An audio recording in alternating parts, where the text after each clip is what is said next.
Assalamualaikum warahmatullahi wabarakatuh.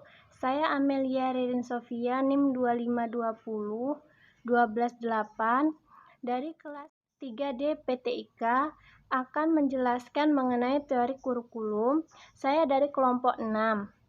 Baiklah, saya sebagai pemateri 1 yang akan menjelaskan mengenai pengertian teori dan teori kurikulum. Teori merupakan suatu perangkat yang bertalian satu sama lain yang disusun secara sistematis atau berurutan sehingga memberikan makna yang fungsional terhadap serangkaian kejadian. Perangkat pernyataan tersebut dirumuskan dalam definisi deskripsi fungsional, suatu kontraktur fungsional, asumsi-asumsi, hipotesis atau pernyataan sementara, generalisasi, hukum atau teorem-teorem.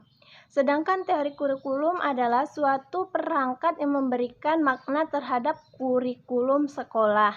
Dengan demikian, di dalam sekolah teori kurikulum itu sangat penting karena dijadikan sebagai rujukan dalam penyusunan, pengembangan, pembinaan, pelaksanaan, dan evaluasi kurikulum.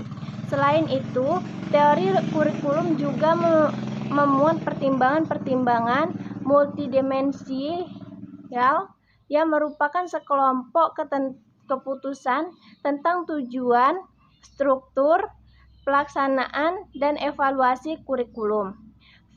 Yang kedua, fungsi kurikulum yaitu 1. Sebagai pedoman dalam pengambilan keputusan dan memberikan alternatif secara rinci dalam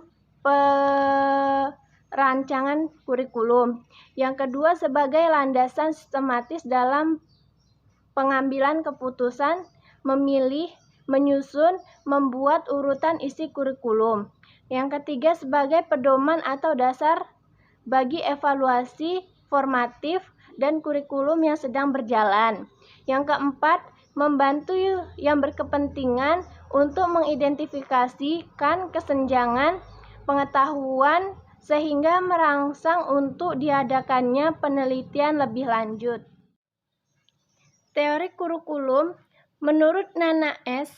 Sukmadinata tahun 1997 mengumumkan ada 4 teori pendidikan yang berhubungan dengan kurikulum, yaitu 1. Pendidikan klasik atau classical education. Teori pendidikan klasik berlandaskan pada filsafat klasik seperti parenalisme, esensialisme, dan eksistensialisme, dan memandang bahwa pendidikan berfungsi sebagai upaya memelihara, mengawetkan, dan meneruskan warisan budaya. Teori ini lebih menekankan peranan isi pendidikan daripada proses. Yang kedua, ada pendidikan pribadi atau personalized education. Teori ini bertolak dari asumsi bahwa sejak dilahirkan, anak telah memiliki potensi-potensi tertentu.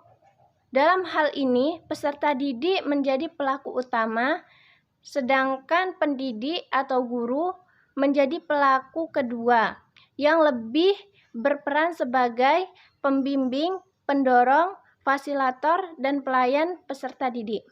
Sekian penjelasan materi dari saya.